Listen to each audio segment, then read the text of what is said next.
All right, everyone, we've got another great show for you today. It is Tipping Points and Puzzle Pieces with Mark Boatwright-Frost of Roseco, which is what I like to call it.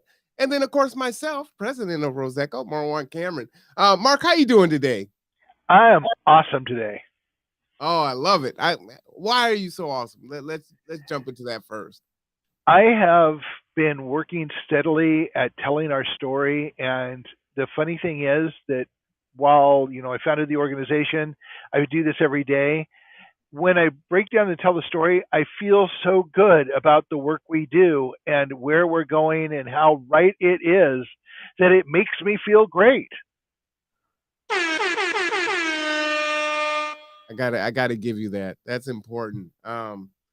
We got a lot going on in the world right now, and it's important to be able to find that passion and lean into that. So I'm actually super excited to hear you say that today. And we do a little talk right before we come on, and he didn't share that with me. So I'm just now hearing that, and that's affected my mood. And we do have a lot of power in that of affecting Yes, other we people's do. moods based on how we present and being in a space where maybe someone else isn't feeling too great, and you can be that spark to help them lift them out of that fog. So that's pretty awesome. I really appreciate you sharing that today. Good afternoon to you too, Mr. Dent. So we've got folks that are in, but we want to jump right into it today because our hour goes so quickly. And our question of the day is, why do resilient communities thrive? Why do resilient communities thrive? And so there you go. I need to. Oh, I see. I got my shirt on too. Yep. Feeling good. Um, so why don't you just kind of jump into that? This was a question that you were talking about. This is what we do. This is what we're about. And we're in show 8, and we haven't really gotten to this question, and now we're here. So, Let's well, let's talk about that. Let's get into why resilient communities thrive. What does that even mean? I mean, we've talked about this before, and I'm going to go over something that I know rocked your socks. mhm. Everybody talks about sustainability, and we've mentioned this briefly before. And sustainability, yeah, that's just hey Terry, that's to sustain. What's great about just sustaining? You're getting by every day. That's what we're doing now, isn't it? Isn't that what we our lives are like? We're just getting by. We may Well, be not doing a only little better than somebody else, huh? I'm resilient. I'm resilient. Our organization is resilient. We are exercising resiliency and not sustainability. Right. And so sustainability, I think, should be the foundation, not the goal. Let's talk about making resiliency the goal so that we can thrive together. And look, the elements of that are we can't be resilient alone. Not really. We do not have enough capacity to be resilient alone. We can only be resilient together. Yeah, And facts. so, so therefore, we have to work together to form resiliency. But what does that mean? What does resiliency look like? Every day we see more and more. Let's just talk about infrastructure for a minute because that's something we push heavily. Is questioning our infrastructure. We have not substantially updated the electrical grid since the 1960s. There was a significant article by the Los Angeles Times that said that the Paradise Fire, the campfire, was caused by a hook that they chose not to replace until it wore out and the cable fell on the ground, causing sparks, causing the fire. This is an endemic of let's save every penny we can and not keep things safe so that we can make the most money. It's not a resilient way to think, but in our infrastructure, the point is our infrastructure is not resilient. Our wastewater treatment systems are not resilient. Our power systems are not resilient. Um, their water systems are not resilient. Our food systems are not resilient. And the only way that they can be resilient is for us to come together and demand that they be resilient. I mean, everybody's heard about this. We protest, we boycott. For 30 seconds out of our lives, we do something because it seems to be the right thing to do. But until we come together and decide that our very lives, our very ability to have a quality life depends on us working together and other people having quality lives as well, we won't be resilient. If you don't mind, what I'd like to do is read the definition of sustainability and Okay. resiliency. And the reason why I think that's important is oftentimes we're having a discussion about whatever it is, and we have different understanding on what words mean, right? And so Frequently. right. And it's not a bad thing, right? I mean, I understand this word to mean this. You understand this word to mean this. What is sustainability to you? And And, oftentimes we could be saying the same thing, but we're using a different word, right? It's not the same word, but our intent is the same. well, and frequently I will define a word in the simplest state to challenge the thinking about it. Right. But if we do that, then we Yeah, should let them know, right? Because absolutely. sometimes we can lose folks because they're taking it. I mean, some people can take offense to saying, hey, sustainability is good, right? We want sustainability. But let me go ahead and read it. So sustainability, and this is just coming from the Oxford Dictionary, Hmm. the ability to be maintained at a certain rate or level. Okay. The sustainability of economic growth. And that's, at the bottom of the chat for you. Also, avoidance of the depletion of natural resources in order to maintain an ecological balance. We know that our natural resources are being depleted quickly, and so we need to switch to things like solar and work on all these other, um, sustainable, resilient uh, uh, methods of doing things going forward. So sustainability is maintaining. And what I would say is I agree with this definition here. And when I think about sustainability, what you said earlier was important, right? Uh, you're gonna have to become, you know, stable before you become resilient. So if Right. you're in a place where you're not you can't sustain where you're at, you're not going to be resilient until you can at least get to that point, right? And so that's an important conversation too, because Yeah. some people aren't there yet, right? Some groups aren't there yet. Some situations aren't there yet. The infrastructure is not there. So we have to become sustainable, get stabilized before we can become resilient. So I think that's important. The definition for resilience, let me just pop that up here: the capacity to recover quickly from difficulties and toughness. The often remarkable resilience of so many British institutions. Also, and that was an example. Another definition: the ability of substance or object to spring back into shape, elasticity. And so here, what I love about the word resilience, and that can mean so many more things, right? I think we even go beyond what Hmm. is defined here. But now you're going from a place of, okay, we're stabilized, we can maintain at this level, we're all right. Now, how do we go forward and continue to build from that? And then when things happen, either foreseen or unforeseen, how do we bounce back from that in a quick way and continue to grow, right? And so we Okay. don't So there's a key word here that is probably the third one you're going to put up for definition, go ahead. and that word is capacity.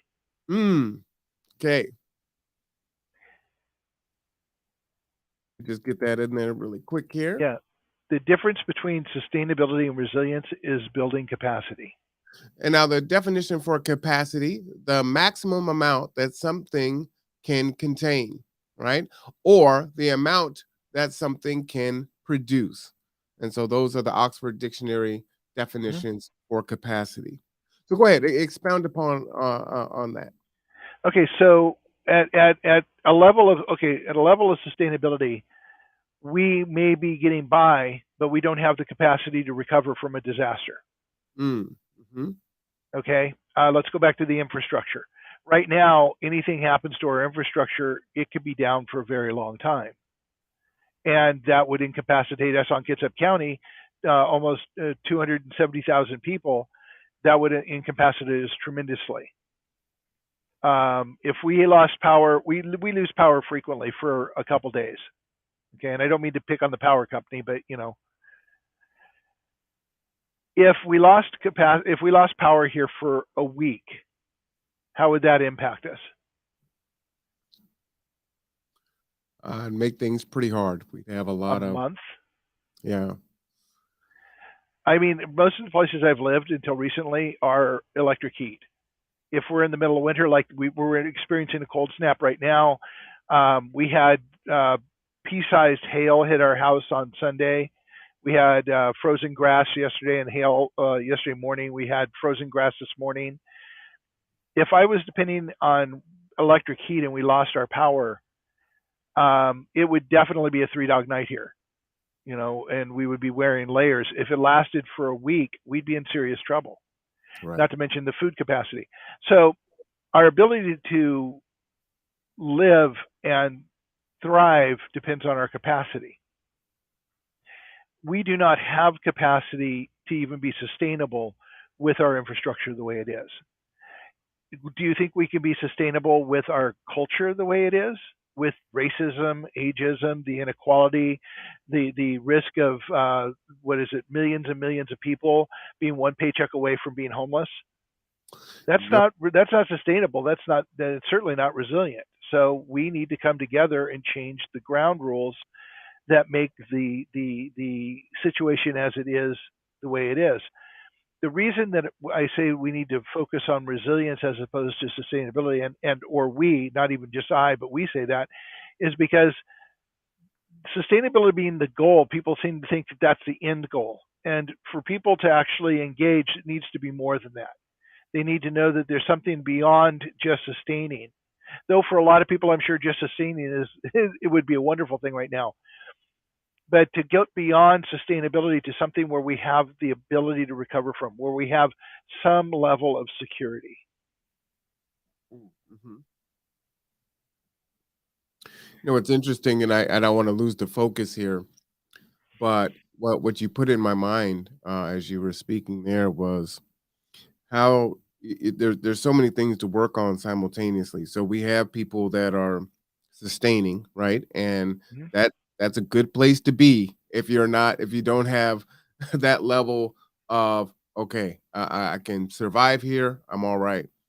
When you were talking about losing power for a week, right? We're the transportation for the severe weather shelter. So there are people that are out there that are out in that weather now, right? They're not sustainable. They're not in a sustainable situation. Not in So, any way. how do we, know, combine and create synergies and relationship with those that are resilient, those that are living in a sustainable ecosystem, and then those that aren't even at the level of just being able to maintain uh, and just kind of make it, because that's really the three groups that we're looking at, and they're Mhm.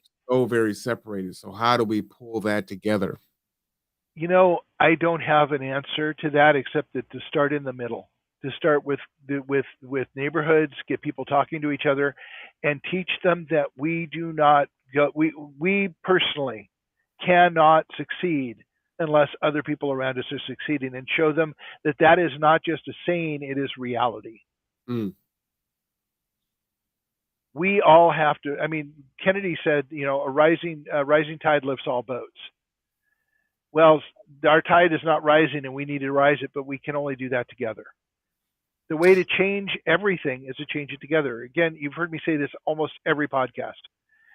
We, the people, are the very first three words of the Constitution of the United States. It didn't say, we believe our representatives will do it for us. It didn't say, we believe that the system will do it for us. It said, we, the people. We have to come together and make some decisions.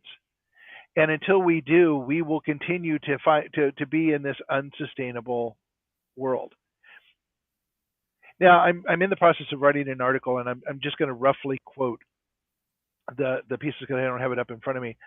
But nonprofits in Kitsap County around the world do amazing work, and they are addressing really serious. And I'm really not going off the left field. I'm kind of focusing this in. They do amazing work. They are the ones that everyone looks to really address the serious issues we're looking at. And so I ran the numbers in the United States yesterday. I was kind of like trying to figure out what amount of money we actually fund into nonprofits. And I looked at that and I said, well, okay, so we had three in 2016, which is the only number I could get, most recent number I could get. The gross revenue of the United States was $371 trillion. Hold on, I am going to pull this up because I want to have the right numbers. Yeah, I like it. Okay, Americans gave $471.44 billion to nonprofits in 2020. And in 2020, so this is the 2020. These are the 2020 numbers. And our revenue generated was $3.71 trillion. So out of the $3.71 trillion we generated, we gave a little less than 4% to the people doing the necessary work, which are the nonprofits. At the same in 2016, nonprofit organizations represented 12.3 million jobs in the U.S., and the population was 323.1 million. There's a little perspective for you. Yeah, wow. So we give less than 4% of our people and 4% of our money to nonprofits who we expect to address the needs of climate change, racism, inequality, environmentalism, any number of things that we look at nonprofits to do. I think that we are doing a disservice, and that we are not we feel safe that these things are being taken care of, but we aren't funding them or manning up enough to get them to do the job. And quite honestly, I was looking at one organization that does music for children, and since 2007, they have helped over 40,000 children around the world be introduced to music and learn how to play musical instruments. And that's fabulous. I mean, it's fantastic. I am not making fun of this. I think that the work they do is phenomenal. But in the grand scheme of things, it's not scratching the surface of what needs to be done. And it can't. Without everybody coming together, or a large portion of people coming together and changing the paradigm. That's interesting because, there's definitely a place for that and it's important. So, as folks are coming together, how do we prioritize what needs to happen first? Because I may not agree with what needs to be tackled first with you as an example. A consensus model. We create a priority. We create a facilitation model where everyone gets to be heard, and we put lists and lists on the boards, and then we sit down and we say, okay, you think this is important, and we discuss it. Now, a lot of times people's priorities will shift once they know more information about other things, or that several things can get tackled at once because they all are connected to a single thing, like water. We address water first, we address food. We address wastewater. So the question about priorities is talking with people and say, yes, all of these things are vitally important. And there's nothing not important, but let's talk about how maybe some of these things are linked. And if we address one thing, we can address other things at the same time. So how do we get the voiceless to the table? We're doing it now, aren't we? You heard. No, not yet. I think we're trying. We're trying to, and that's all we can do is one foot in front of the other. We've had thousands of years of divisiveness pumped at us all the time, saying that we shouldn't get along because we're all different in whatever form we're different in the thousands of ways. And we are now trying to turn that page. And we've had the Constitution for 200 years. We haven't even started dealing with racism in a serious way until last century. And we're still not there. but we're putting one foot in front of the other. And the trick is not to expect an organization or the government to deal with it, but to sit down and have conversations face to face. And now we're back to breaking bread and dealing with one neighborhood at a time. Okay. So to answer the question, why do resilient communities thrive? What I would say is collective strength. Absolutely. And it is going to take all of us to do that, right?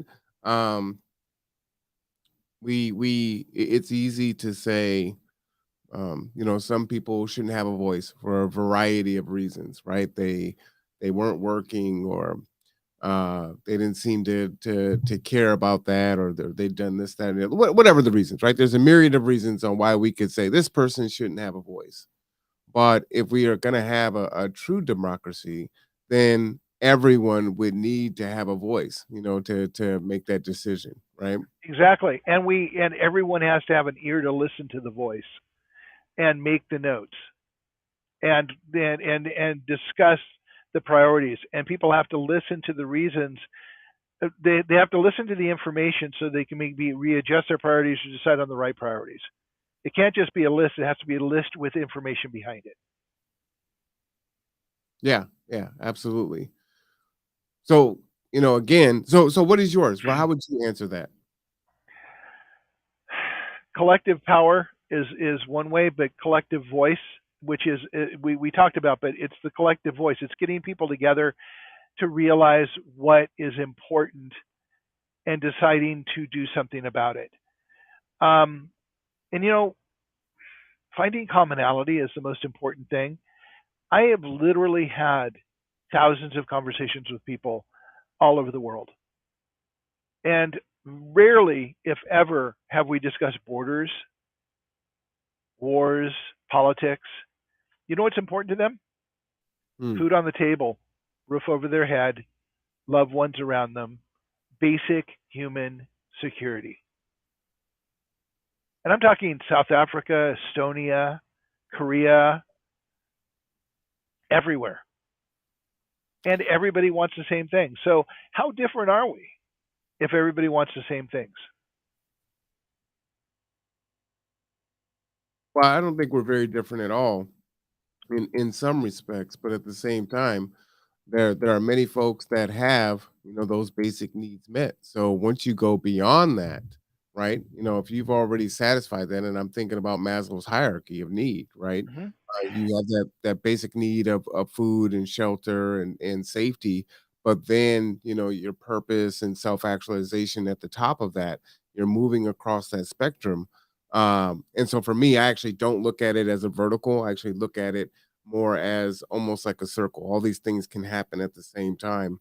And that's my approach to how I serve in the community, and I teach and do other things, right? So even though you may not have food and shelter, you're experiencing these insecurities while you are giving back and helping others. One, it helps for you not to stay stuck mentally in that space of, it's going to take time to fix the situation, right?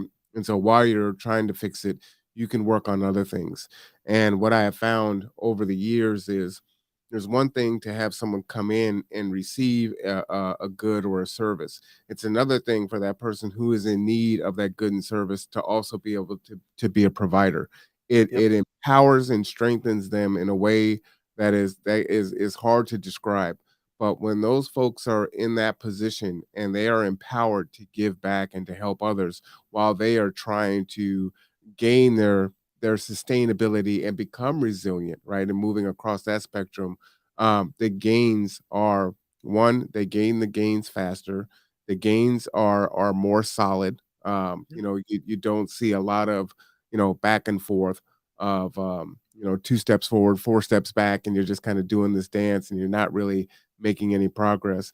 And the resiliency, right? That pliability, the ability to bounce back from something that happens, that is also built in while they are trying to gain that sustainability. So it's a really powerful thing for me And not there's to and there's a human drive there for that. I don't think I've actually ever shared this with you, but I did work with the state Department of Vocational Rehabilitation for several years a while ago, and I was working with people with disabilities who most of them were impoverished, and they were looking to the state to help them become employed, or in my case, as I'm working with them, they wanted to become self-employed. So I spent a lot of time interviewing people all over Western Washington, talking to them about what they wanted to do, whether their business concept was viable, um, how they looked about doing it, and to a person and that was all one piece of it, and I did a lot of work with it, but to a person, and without any exception, they all wanted to help and hire other people like them Mhm, and mhm. create jobs for them. Every one of them, without exception, wanted to help other people up. And that was one of their primary goals for becoming self-employed. Yeah, it's powerful, and you see that in, um, oh, I have a loss for the word right now. In the recovery community, folks Hmm. that are in recovery, many times they want to give back because someone was there for them and helped them through, and they want to do that. And then it's really powerful. It really is powerful and very It, effective. it's endemic in the AA Society, Alcoholics Anonymous, that people going through the program become sponsors for other people. Mhm. And the people with good sponsors are the ones who succeed most often. So talk more a little bit about that commonality. I'd like to hear more on that. On which one? About people wanting to help, or? No, just you're answering the question, why do resilient communities thrive? And Oh, okay. your Yeah. your top one was commonality. Finding commonalities with other people. And if we talk about commonalities, we can move beyond a lot of the political, religious, um, racism pieces of the puzzle, and say, yeah, okay, you want to know who I'm sleeping with, you want to know who I voted for, you want to know what church I go to. Let's talk about food. Let's talk about breaking bread. Let's talk about, how are you doing? How are you doing, Marwan? Do you have food on the table? Are you eating well? Are Yes. you are you comfortable with what you've got? Let's talk about that. How you have shelter over your head? Do you know your neighbors? Let's what do you need, Marwan? What would make you feel more secure and more resilient? For me, health is probably the pinnacle. For me, is if I'm not healthy, I won't be able to help myself, my immediate family, or my friends, or the organization at large. And so that is something that I've been working on here at the end of the year and the beginning of the year. Like that. That is, if something does happen, it is going to require me to be in the healthiest position that I can be in, right? So I can be a use to the group, more than just my mind, right? I don't want to be, um, this is how I view myself. I'm not saying that this is who people are, but I don't want to be a liability. I want to be an asset in that way where I can contribute in a multifaceted way, right? So you need me to go out and gather food or resources, then I would like to be able to do that. And so being healthy is super important. And so that would be the first thing. The other thing is I do know that I need to continue to build community. The pandemic is definitely an eye opener as to what happens when everything shuts down, right? And I can think back to pre G2, pre steps to success, and running programs and things of that nature when I was more isolated, right? Because that's how I was raised. You don't talk to your neighbors. You don't come to my house without calling first. Well, I still feel that way, but just being very private and isolated, right? You go through something that is family business, and that's not something that is discussed out in the open, and you don't seek help. You just kind of deal with it. You'll go and you'll try to access resources, but you don't want to tell people what's going on with your life because you don't want them in your business. And so that was a previous version of myself. And where I find myself now is I do have a great community that I've worked hard to build and to move through that kind of isolationist mindset to more of a community mindset. but I'm not there yet. More needs to be done, and the pandemic again was a very stark eye opener for me that says, "Hey, this should be the wake up call. This was the fire drill, everyone. So it is time for you to get ready. We don't have a lot of time. There's a for the religious folks in the world, they say, tomorrow's not promised to you. It's not promised to you. You need to prepare now. And while it's difficult to try to prepare for everything, you still have to prepare for some things. But if you're resilient, then you're resilient across the board. Right, right. Right. And I think everyone has some resiliency in them. And so that's also important to point out is, the great thing about skills is oftentimes they're transferable. Yep. So you may be resilient in one part of your life and you just need to pull on that and apply it to what the situation Oh, is. And I talk with that with students all the time where yeah. they don't see it in them and it's you have to pull that out of them. And they're like, oh, okay, yeah, I did do that. I can do that. Yes, I can. So Yes, you can. so let's speak to that. First of all, I want to say that humans by nature are resilient Mm, in and of themselves. We overcome things. It's only when we get rigid that we lose our resilience, mm, and fear will cause us to be rigid. But let's talk about that skill piece of it. You want to know why resilient communities thrive? Because you do something really well and I do something really well, but I don't do what you do well and you don't do what I do well. But together, we create a synergy that does so much more. So if you're going to put a definition up, put the definition of synergy up. I don't think enough people know what that means. all right, let me grab that Because becoming resilient, the act of building resilience builds capacity.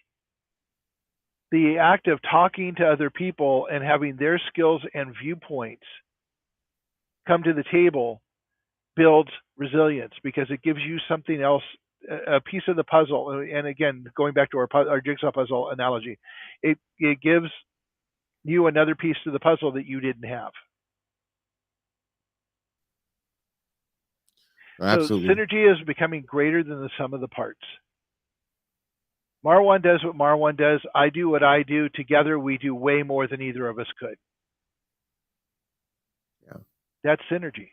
That's what happens when people work together. This is why resilient communities thrive. Because you're creating synergy as you go. You're creating capacity as you go. All of these words that are used to describe limitations, you're removing limitations. You're changing the way things work. We have a limit to how much power we can run through the grid. We have a limit to how much fresh water there is on the planet. We have a limit to how much uranium is in the ground, how much gold there is, how many diamonds there are.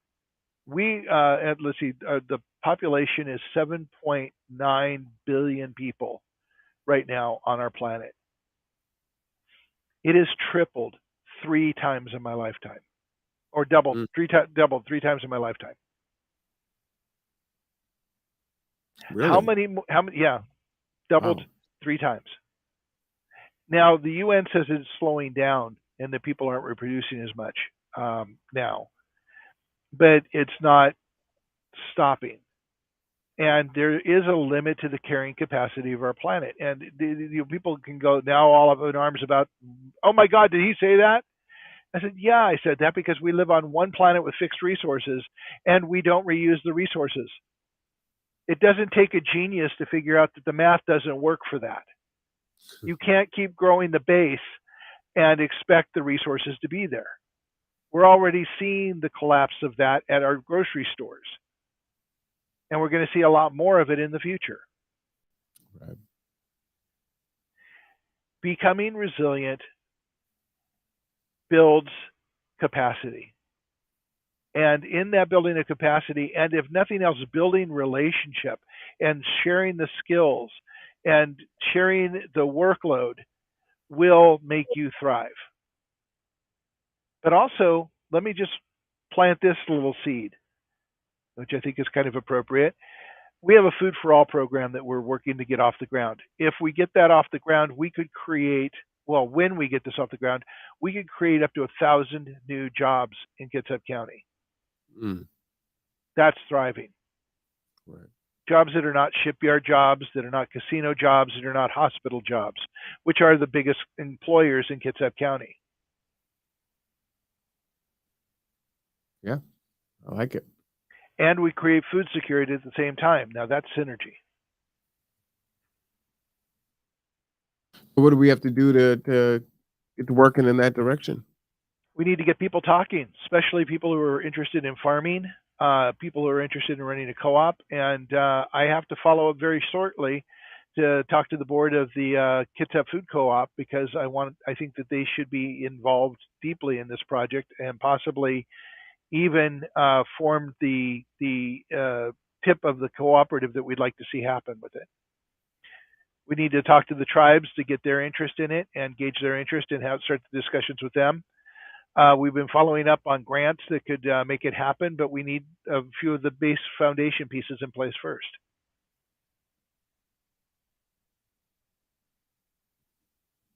So we're moving forward, but it always comes back to it takes people working together. True. Now, where does the homeless population fit into that? Well, initially, my concept was, and again, this is I want to be very clear. This is concept only at this point, and I'll even give you one of the pieces that causes me pause. Um, Initially, one of the things we were thinking about is that we would put tiny housing communities or small housing communities around the grow centers and make them part of the entire grow center, where we could start training people to grow food and would give them a portion of the food and a salary and help them reintegrate by giving them housing, meaningful work to do, food security, and income, and to build several of the food grow centers that way. My pause, the thing that caused me because I'm a historian by nature. I read a lot about history. Is that smacks a little bit of the company towns. The, Company. yeah, Elaborate. there's a shameful part of our history in the Industrial Revolution where companies built towns for the workers to be in and then Mhm. overcharged them and abused them and made sure they were always poor because they charged more for food. I sold my soul to the company store. The folk song. That's a very shameful part of our history. I happen to know a lot about, and I don't want that to be the mindset of people going into this. I want them to be lifted up, not pressed down. Gotcha. Okay. All right. Which is Well, why I yeah. think a cooperative management is better than a traditional corporate management. Mhm. Well, what I appreciate about you is that you are willing to put forward these ideas, right? And understanding that the things that you may say, some people may say, okay, I could see that. That could work. And other people like, oh, that's horrible. Why would you say that? You're a bad person. And it's like, okay, we have so many problems to solve, and they're only going to be solved by us coming together and creating the ideas out of that. And an example of that, I had a board meeting yesterday, and as preparing for it, I have my ideas on what we should do in a particular situation, or what I want to do around advertising, or whatever the case may be. And as we opened it for discussion, every single person had a different perspective and something to add to it, and it was awesome. And while I'm making a judgment call and I'm attaching a value on whether it's good, a good idea or not, they really were all very unique and great ideas. And that is the democracy that is really needed, is everyone coming together and then bringing their voices. So an idea that you have brought forth that maybe no one else has thought of, uh, can say, okay, we can build on this, or we can make sure that it doesn't become one of those towns that you mentioned, right? And then we Right. can do this, and this would work. And maybe there would be an incentive if you or in that space and you're kind of working through the program, then you go on to Habitat for Humanity, and then you build a home, and now you own your own home, from coming from homelessness and helping grow food for the community into being a homeowner. Like, I mean, there's so many things that we can build on, and then leveraging the expertise, knowledge, skills, abilities, resources from everyone to do these things. And then that will be a situation where a high tide rises all boats, because the Yep. other part of that saying is, while that may be great, your boat's a yacht and mine is a rowboat with holes in it. So you know there's Yeah. we can constantly look at those things. But I think in that way we're really trying to address and bring everyone together.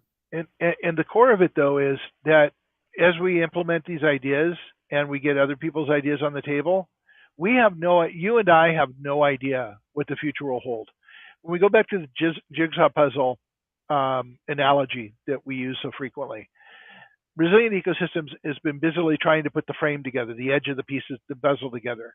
But we have no idea what the picture is going to be until you and everybody else bring their pieces of the puzzle, because you're going to bring something totally unique to what we have. And this is so apropos to the discussion we've been having. When you come and you say, I think this is a priority, and you can tell me why you think that's a priority, and you hear what other people think are the priorities, and you start the discussions about what that means for you and for everybody else, and are looking at it is like, my way is the right way, but our way is the way for all of us forward may include a lot of pieces. So let's look at what it is and start breaking out into sessions about how we can make things happen. Those are pieces of the puzzle. A question will be asked, a point of view will be brought forward, a way of looking at things will be different, and that will change the puzzle. So when I say that we have growth centers that create 1,000 jobs, we might be able to address the homeless situation in this manner. There are things that I can't even conceive of that someone will bring to the table that will be so much better than anything I could ever have thought of, which is why we need people to come together and create synergy. When people start talking, amazing things happen. It's a shame So we don't do more of it. well, let me ask you this, because it is happening, right? Mm-hmm. There are, if you talk to people that are running organizations or are holding government positions or in politics, if you talk to them, they say, "Hey, look, I'm doing the best I can do," and they may point at their successes, right? And so they're like, "Well, this is happening." So how can we build from what already exists? Because I don't think that you're recommending, tearing it down and starting over. So how do No, we I'm not. I'm not a big fan of revolution. I am not. I mean, okay. So Bernie Sanders talks about the revolution.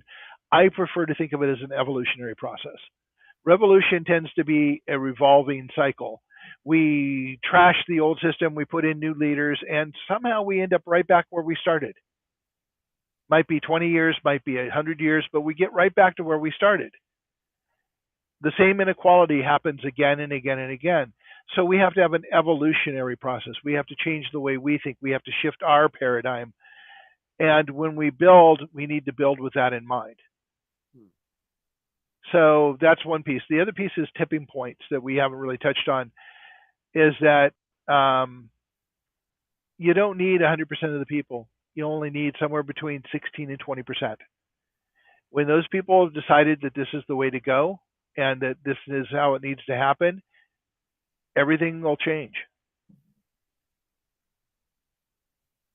I don't know if I answered your question. Did I? maybe you give me more questions. So, that's why I like having conversations, right? Because Yeah, it makes you think, and then it makes you, if you're questioning, that's a good thing, right? You're processing information. I come in, that's the whole thing about the puzzle piece, right? You're looking at it from one angle, I'm looking at it from another angle. If you put a 6 on the table and someone sits on both ends of the table, one person sees a 6, another one sees a 9. So it's exactly. perspective. So it's important to have these conversations and talk through it, gain an understanding. Again, that's why I wanted to go through the definitions, because oftentimes we have a word and we understand that word in a different way, and there can be opportunities there, but we have to know what we're referring to and what we're talking about when we have the conversation, right? Right. And my So, devil's advocate sense tends to want to throw the word into question even more to make you think about the word and how you feel about it. well, uh, I'll leave the devil alone, but my question is, if you're saying that we only need 16%, the tipping point, then do we have a democracy? Is that 16% representative of the true collective? Because obviously you can't get the voice of 400 million people, right? I mean, that's Right. not So practical. let's talk about that for a minute. Yeah. Um, how many people do we have show up for any given election to actually vote? Is it less than a third? It's 32% in the last couple elections. Mhm. So, what's representative? Everyone's voice is welcome to the table.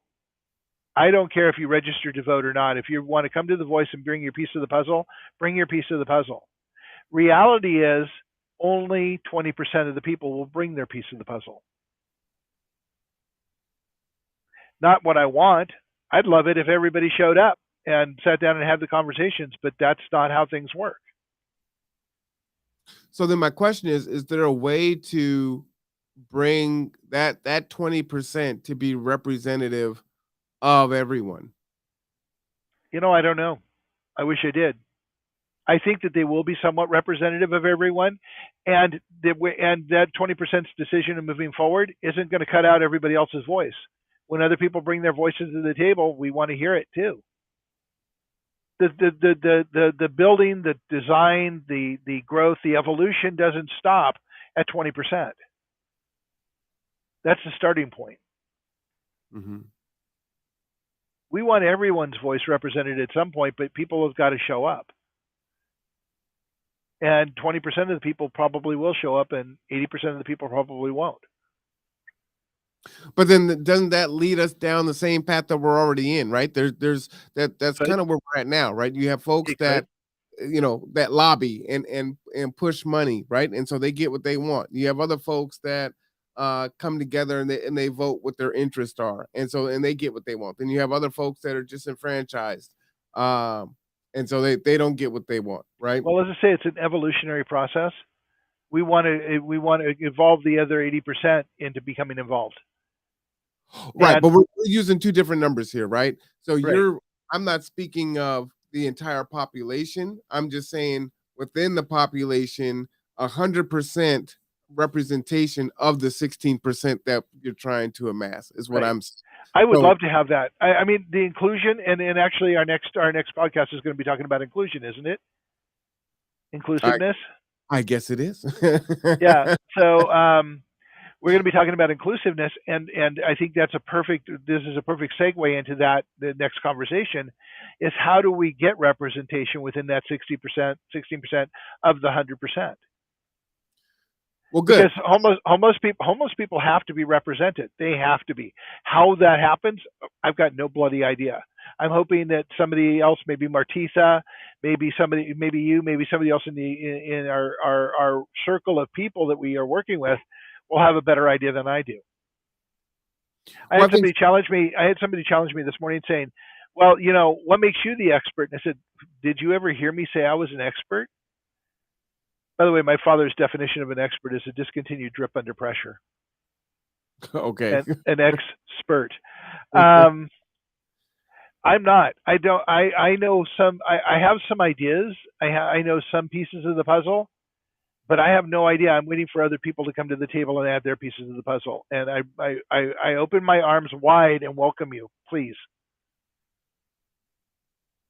So as we talk about that conversation next week, I'll pull myself back from it, but that's an important one for me is just Yeah. to seek out, a full representation with the tenacity that it really needs. Like this Yep. doesn't work unless everyone is there, right? Uh and so it sounds like, and we'll get further into this next week, and I look forward to reading what you're going to put on Facebook and in your thoughts and your reflections for people to read. So please do that. I'll put the access to that up for everyone to follow. Okay. But it sounds like to me, one of the things that has to happen is really going forward and seeking those folks out, right? We can't say, and I tell my group this, right? Like, hey, we've got this great business, right? We offer these great services, but we can't sit back and just sit here and say, well, our business is so great, they should just be flooding in, right? You've got to go out there and you have to go and get the folks. And I give a shout out to the Bremerton Housing Authority. Patty Lent appointed me as a commissioner for the Housing Authority some years ago. And when I was serving in that capacity, one of the members that was a commissioner was someone who was in housing. And she was able to have her children at the board meetings. And I thought that was so powerful because this is the housing authority making decisions about her and her children's lives, right? And so Absolutely. we had a seat at the table. So Yep. that was I had never seen that before in many of the spaces that I sat in, to actually have someone in there and really respect her voice, her thought, and her ideas, right?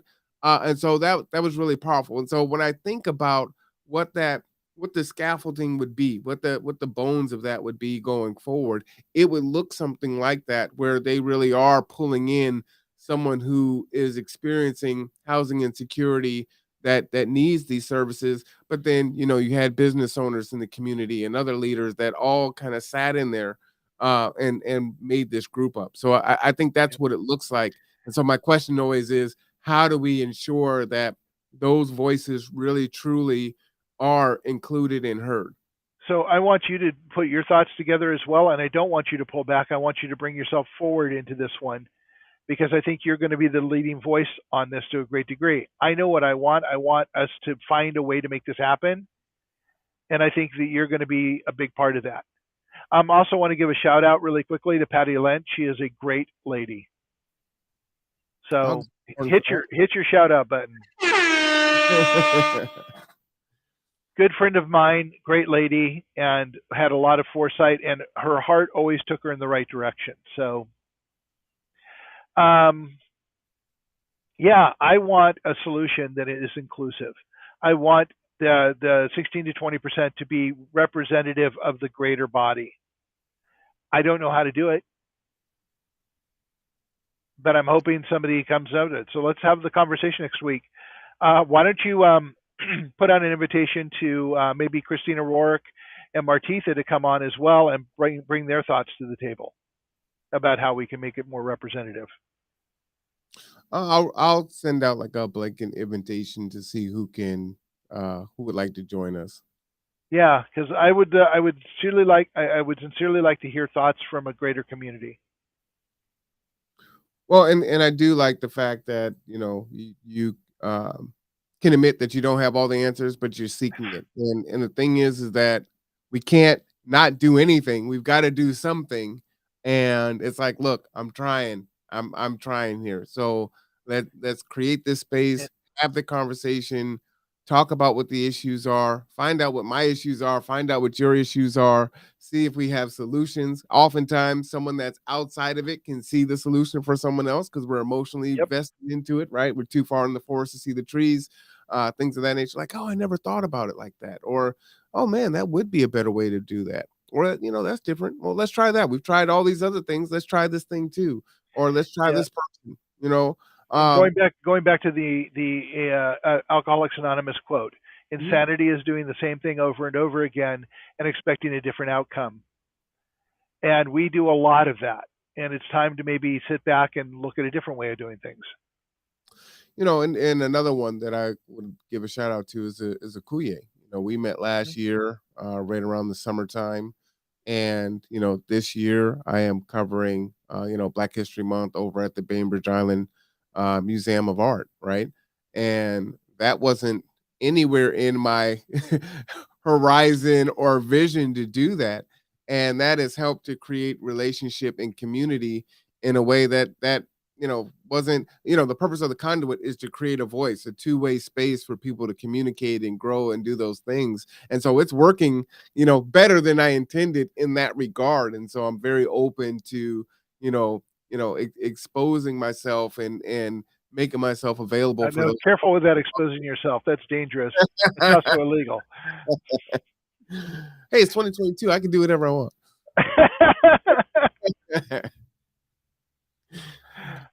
But it is great, and it's and it feels good to be a part of something, for people to call on you and see if you want to be a part, and how you can, lend your knowledge, skills, and abilities to the mission, or what's going on. And so it's been awesome. Same thing with Deborah Jackson and her event on Saturday. That just really powerful. I was able to take my daughter to something that, I'd have to go to, the Seattle, Opera House for her to experience, right? And she brought a Grammy Award winner to Kitsap County. And so my daughter got to experience that. So, those are the powerful things through relationship that can happen, Yep. uh, and just the unique things. And there's not necessarily a right or wrong answer. It's like, come on, let's just get together and start doing some things, and we're gonna get those synergies based on that and build that capacity, as you were saying. Well, I will tell you that I absolutely, firmly, and completely believe that there is someone out there who knows the answer to one of the pieces. And Mm. in that way, we will figure out what all of the pieces are. I mean, you and I have pieces of this puzzle. Terry has pieces of the puzzle. Martitha, Christina, Akuye all have pieces of the puzzle. We just need to get them laid out so we can start seeing them and putting some of the pieces together and create the synergy we need to become more human. More human? Yeah. I'm just being funny. I'm just, we got technology now. We've got Elon Musk. I'm trying to become a cyborg. Yeah, no, not really interested in having plug-in parts. I don't know. It sounds pretty awesome if he can get it worked out. Yeah, on all those science fiction novels and all the science fiction movies I see, never really works out for the person who gets the parts plugged into them. Well, I know there were some issues with some of the last testing and things that were going on, but there's some pretty wild stuff happening over there on his side. Well, I will tell you that I'm a big fan of artificial hearts. I wish that they were able to be used more often. They've been working on kidneys and technology for artificial kidneys. I did some work with a company called Medtronic in the 90s, and they had just pioneered the stents that they were able to put into blood veins to open up the blood veins so they didn't have to do surgery, open heart surgery, Oh wow, which are these little mesh things that basically went in on a fiber optic cable and were pushed through the veins and then put in place, and then it expanded and held and basically gave a stronger connection for a torn vein than it would have had to start with. really? And they have little lights and cameras at the end of this fiber optic cable, so they're actually pushing this and tracking it at the same time, and then healing somebody. Instead of like an open heart surgery, it's an intravenous process that lasts 20 minutes as opposed to 4 hours. So do they Far leave less it? invasive. It's Let, left inside of you, and it permanently patches your vein. wow. It will outlast you. See, cyborg. I So told yeah, you. so there you go. Artificial heart, artificial pieces in your veins, getting things where they need to be. I mean, we have made some tremendous pieces of technology, but I like being human as I can possibly be. Yeah. Well, I mean, that's part of the puzzle piece, right? The Yep. advancements in medicine and to make our lives better and help So us to live a better quality of life. so I'm going to finish on this thought as we talk about our lives and the things we accept. We have a highest cost for medicine of any country in the world. We are the only country in the world that does not have universal health care, basic health care, and yet we're 27th in child mortality. Wow. 27th.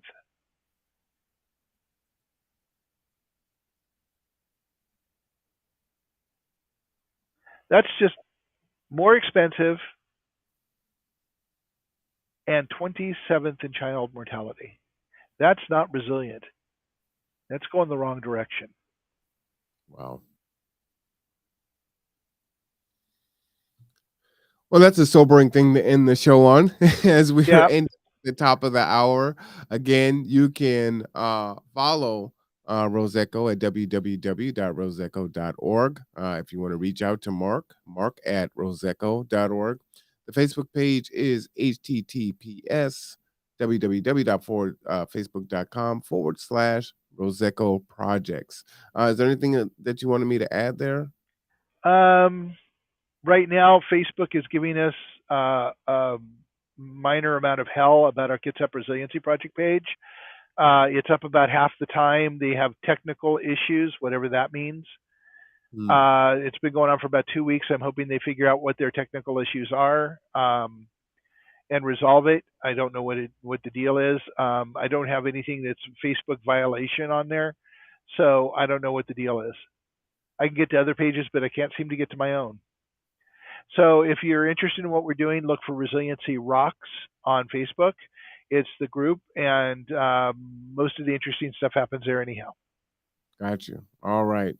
So with that, we are going to conclude our show, and next week we will be talking about what again there, Mark? Inclusion, Inclusion. All right, I love it. So I hope, representation, inclusion, and the things that keep us apart. yeah, I hope that you will join us for that. These discussions are great. But again, we need your puzzle piece. So bring your puzzle piece to the conversation. And we look forward to seeing you next week, again, every Wednesday at 12 p.m. Pacific Standard Time. All right. For Mark, I am Marwan. This is Tipping Points and Puzzle Pieces. All right, everyone. See you On the next time conduit. on the conduit. You got it.